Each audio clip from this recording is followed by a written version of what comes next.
Hello, everybody, and welcome to the Next Chapter Woman and the next session of the crew.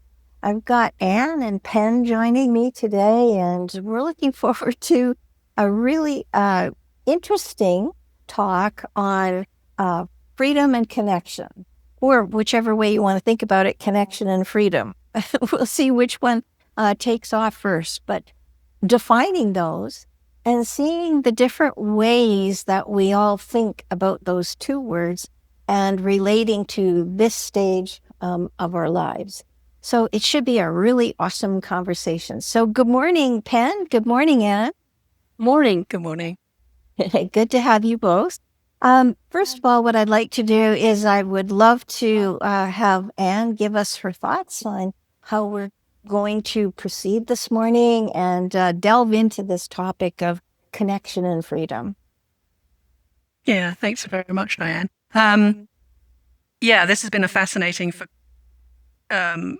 conflict in my life. So it's really going to be interesting to talk about it because I love talking to other people about it and finding their points of view, because that's always fascinating, and how people deal with that in their lives. I would say there's always history that leads us to this point where we are in our lives now, or to next chapters in the past, including next chapter where I am now.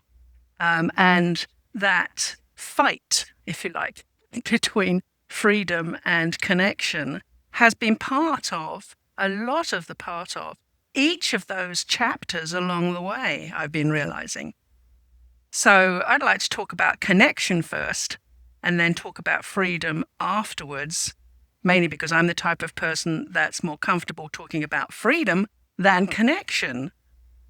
And one of those Freudian slips that often happens to me is I'll even forget the word connection and use something else. So if that happens during this, that's okay. I'm meaning connection. So I'll start off by saying what connection means to me. I mean, at this moment, I'm not in a relationship with a partner, but I have my kids and I have my friends. And what it really means to me is connection is a wonderful thing. And it's about me being who I am comfortably in the presence of other people. And not necessarily just other people, just to put in a note of woo-woo here. And connection with my animals, connection with the trees, the sky. Yeah. All of that is actually a wonderful part of my life. So that's what connection means for me at the moment. What about you, Diane? I was thinking, I mean, obviously I knew what the topic was going to be, so I really have been thinking about this a lot. And so if I can drill it down into a few words, because I'm used to just always rambling on way too much. But so connection is more about not having to fit in, but it's about where I can show up in a friendship or a situation or a relationship as me, including all the messy parts and the happy parts. So that connection means that I can be unapologetic for who I am in the space of being around other people and being around people who they will notice when I'm quiet, and they'll laugh with me and they'll be beside me. That's a connection. And for me personally, like parting the curtains just a little bit, I always had that with my mom and my sister, and not necessarily with friends, because I always had my mom and my sister, even though we didn't live in the same place. That connection was still there. The phone, wow, look at that, half a shadow. The phone would ring, and they would say, okay, you're okay, right? And I never had to say that I was or wasn't. They just knew that I wasn't. So that's connection. And they're both gone. And so that's interesting to find that in a relationship outside of that. Yes, I agree. And as you're talking, I'm thinking that's a lot to do with trust. So, and long-term relationships are obviously the ones we have the most information on, therefore the most likely to trust. And family members are intrinsically the ones we would trust. So that makes a lot of sense. Yes. How about you, Penn? Well, for me, I think that my strongest connections are with individuals that I've known for a long time. And friends can phone that I haven't seen for years, and we chat as if we'd seen each other yesterday. And so it's that comfort, um, and the knowledge of each other, and knowing we know a little bit about family history on both sides, and so we can talk about, you know, how Val's mom is doing these days, and um, just that long term connection, that history, that we know each other so well. As far as family is concerned, my two sons are here, and I lived in another city for a long time, and they kept saying, "Ma, for God's sake, what are you doing up there? Come on down." Since I've moved here in the last 5 years, I probably haven't seen them any more than I had when I was in the other city. But they're, they have their own lives and stuff. But if I need anything, if I need to connect and talk, they're always there for me. My youngest son came out yesterday and did some fixing in my bathroom, and because he's the handy kind of guy. And my other son is more the ethereal kind of guy, and we talk about books and things like that. But we have that we don't see each other, but we stay connected, and we talk about my ex-husband's huge family and how is so and so and so and so and so and so doing. And so I stay connected to that family, and that's an easy thing to do. My ex-husband is a good friend.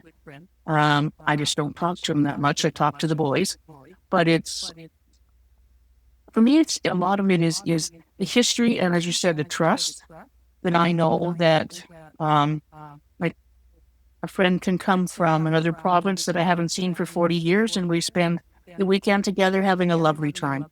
And so it is more historical for me, and the trust that's been developed over a very long time. Yeah, that's fascinating. It's just reminding me.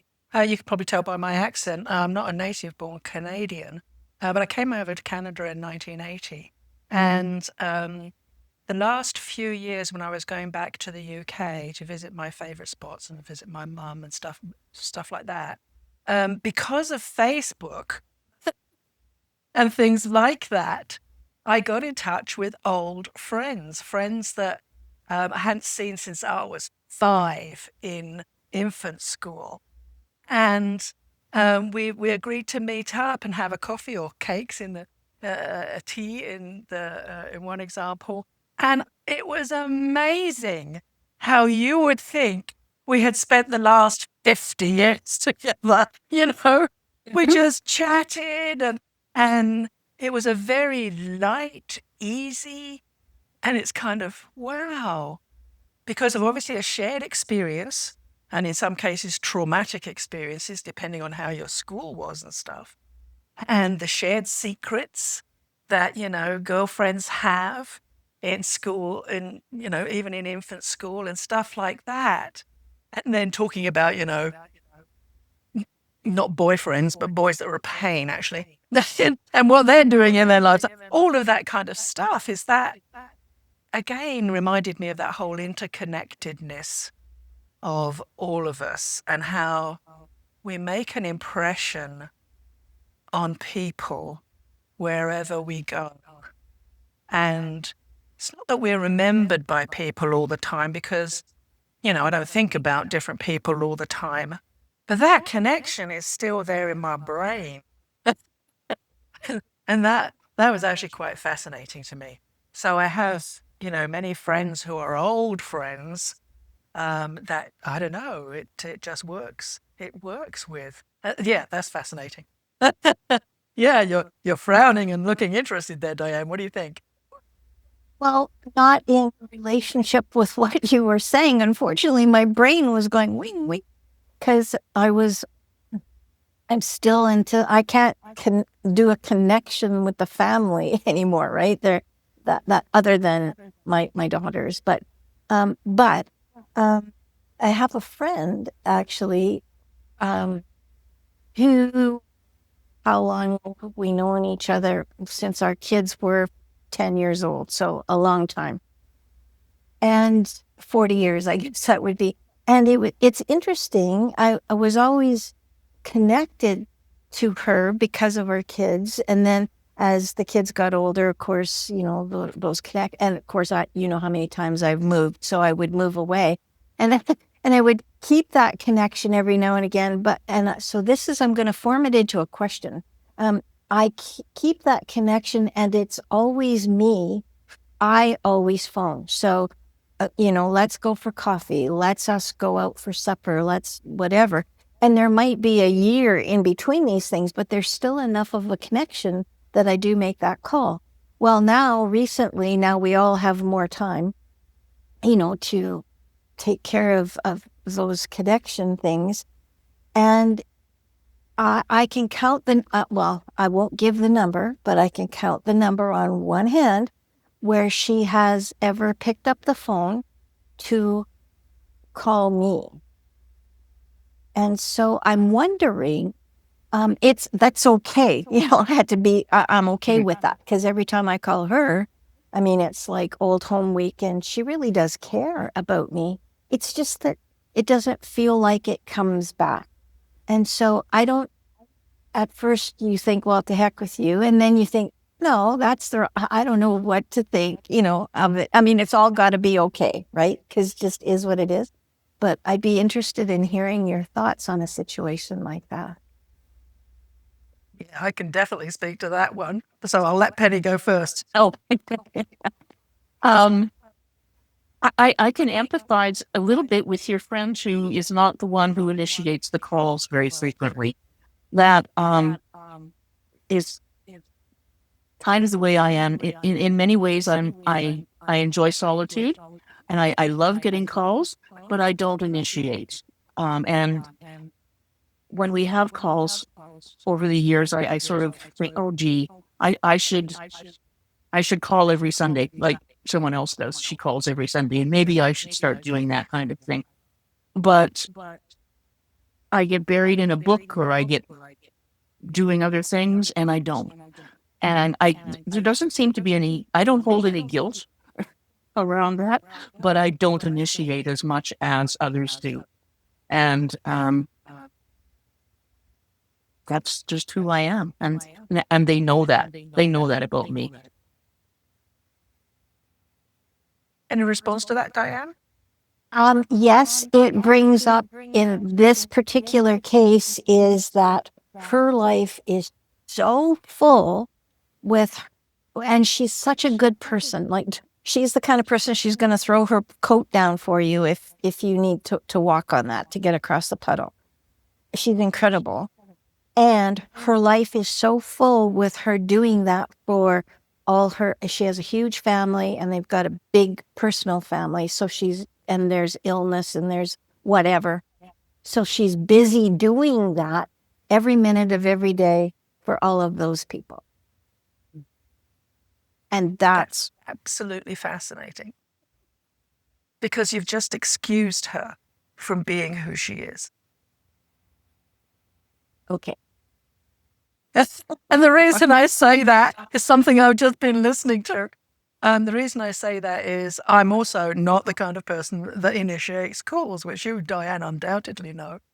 And that is because I'm not busy. I have no damn excuse whatsoever. It's just that I don't have that need for connection as much as other people do. That's number one. But number two is the last few years, what I feel fits right or works best for me, or whatever that thing is to live in the present moment. And if I feel a need for connection, then I will reach out, although I have a bit of a problem with asking for help. But I also have learned to respond. This makes me more reactive than proactive, which has been totally different to how I was in the past. But to respond to whatever the universe gives me that day. So if somebody calls me, unless there's a specific thing that I have to be doing, like going to the doctor's office or something, then I devote all of my time and attention to what is happening right now. And what I have learned is my gift or is my purpose, or however we want to look at that, is what I like doing best. And that is, I guess, listening to people, which is my way of connecting with people. It's, yes, listening to people and obviously giving my opinions and stuff too. So for me, it's being present and being there if you need me, or even if you just want to chat, but that's also needing me because that's that need for connection. That's fine. But I totally understand where Penn was coming from in the terms of, oh, I should call them every Sunday. Because, that was a bit like with the family, my sisters, which are left in the UK. And it's kind of, I won't, not that I can't, but a friend did ask me once when I said, what do you need of me? And she said, I need you to call every day. And I said, I won't do that because that's work, because it means me having to put you in my calendar or on my to-do list. And I'm not going to do that for a friendship. So, well, I think that what that's bringing in is this whole thing, this dichotomy between the connection and freedom. And what it's coming down to is everybody has their own different needs for connection. Some people, that cup half full thing, some people get filled up easily and some people don't. And that's obviously something that's based in your psyche and how you were raised. What do you think, Diane? See you nodding. Yeah, and I think that's where I get to. I mean, I have various friends, but and not the hordes and not everybody's a friend, right? You end up with that many friends that you can hold in 10 fingers. You're doing good, right? And so for me, the friend is different than just an acquaintance. And so acquaintances is one kind of a connection. And friend is another kind of connection. And you can have family that are friends, or you can have friends that are friends. And you can have friends who are friends. It's the same thing, whether they're blood relatives or not, I think. And I think I answered, or you answered the question, or helped me figure that out with the one friend who doesn't call, right? And I know after all this many years, that it's okay. I don't have to need something when I call her. It's just, call her sometimes to find out, well, how are you really doing? And so then that's what I ask her. I call because I'm caring about her. And so I've released that part of her calling to really find out, if I'm alive or not, that kind of a thing. I'd like. May I interject just briefly? One of the things you just said, Diane, I think is really important in this conversation, is the word caring. When you mentioned that it's about caring and staying connected, whether it's intermittent or every Sunday, is essentially about caring in my concept. If you don't mind, I'd like to reflect a small story. About 7 years ago, we decided to have our very first high school reunion, and it was our 44th year of graduating from high school. And there was a group of 5 of us girls who had developed close friendships from grade 1 on, and we had to move to a different town to go to high school. That's another story. But we came together in this reunion, and there's 100 or so folks there. And the five of us just coalesced right away, immediately. The bond was still there. And, we did the usual things like let's go to the kitchen and make sure all the food is ready and do all of these things. But the five of us connected immediately and have stayed connected since that school reunion. We hadn't really had that strong a connection before, but we stayed connected now through Facebook and other ways. But it was fascinating that we just came together as a group again. And there was no, where the hell have you been? It was, here we are. Here we are. Yeah, that's a lovely story. It brings up an interesting thing for me. I'll just have a quick one here. Is about caring. Now, I had, I guess is the expression. I had a best friend for many, many, many, many, many, many years. Let's not say how many. And I deeply care about her. She's like my big sister. Unfortunately, I found out that having a big sister isn't necessarily a good thing. And I had to break my connection with her because it was way too stressful to keep the connection for. Yes, that's actually what happened. So that's another thing about connections. I'm not the kind of person who does things by halves. It wouldn't have worked for me. Well, actually, this is not true because I still keep connected to her. We have this, we connect on birthdays and things like that. I just need to know she's still alive, basically. But I can't be in her life and vice versa the way I was. So I still stay connected that way. But that's another thing about connections, I guess, is that they change over time.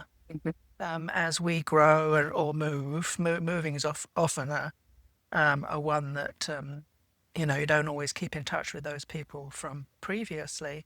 But sometimes that connection for your own self-preservation, obviously this is my own, selfish, however you want to look at it, needs, which is that other need, which is the need to be myself. And that was not able to happen. And so it was kind of, okay, I have to distance. And I couldn't do that thing, which is make her into an acquaintance where we would get together at parties or out in the pub or those type of connections. I guess because it was just too painful or because I just couldn't be me in the way that I am with people I want to be my friends. So that was a very difficult one. Your turn, Diane. I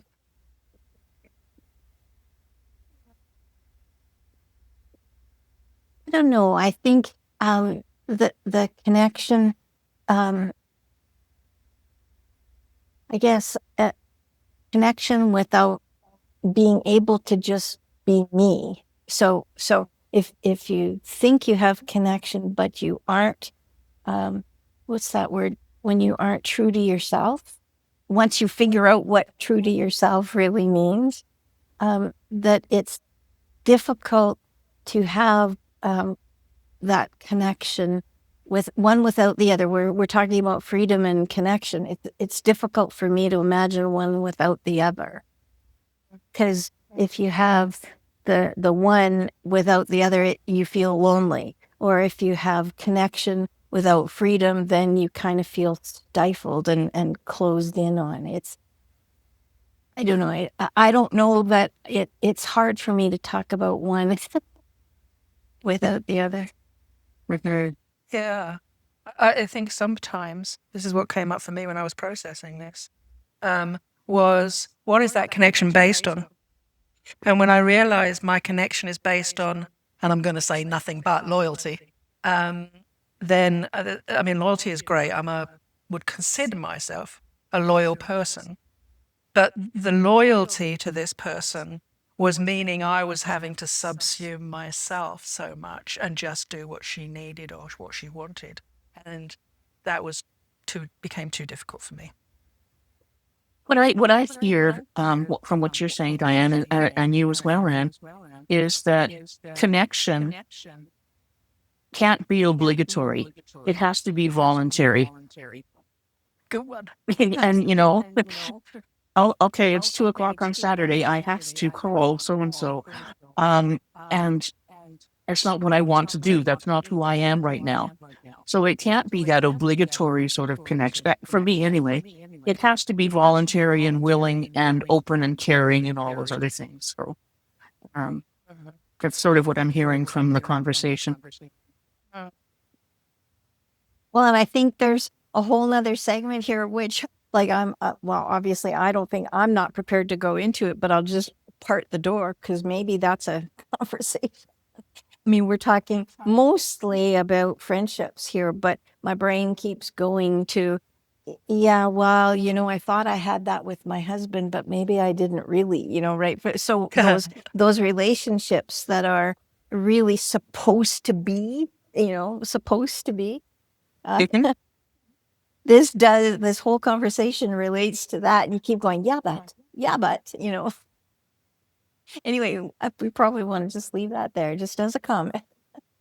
Well, no, I'm thinking that's absolutely perfect example, because with these two needs, the connection and the need for freedom, what we tend to do in relationships is we pick the other type of person to ourselves, so that they can take responsibility for the connection or the freedom, depending on which side of the coin they're on.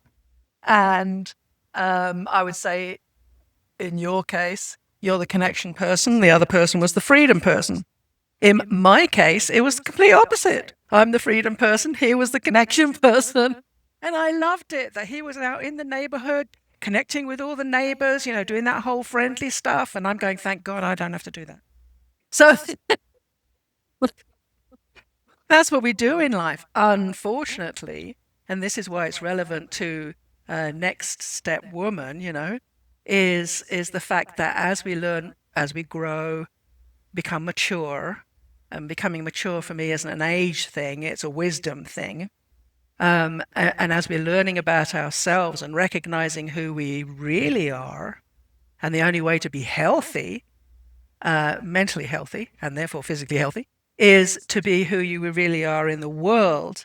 And as you start to do this, as I started to do this, and I recognized how much I have subsumed of who I am in my marriages, it was kind of, oh my God, I wasn't who I thought I was.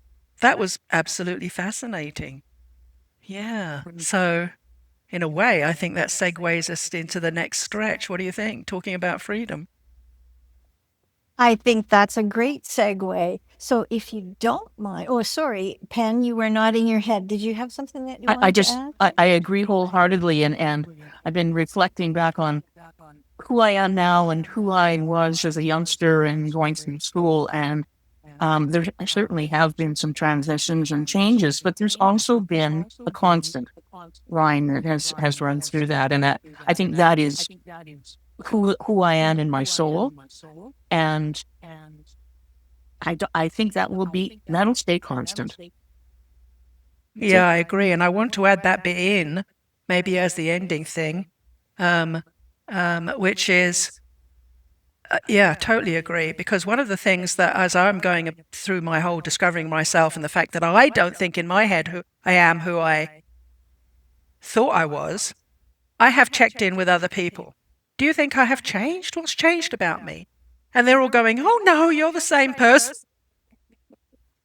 And that was hilarious. So I think what that's saying is the part of us which connects with other people in healthy relationships is the part of us that's really who we are.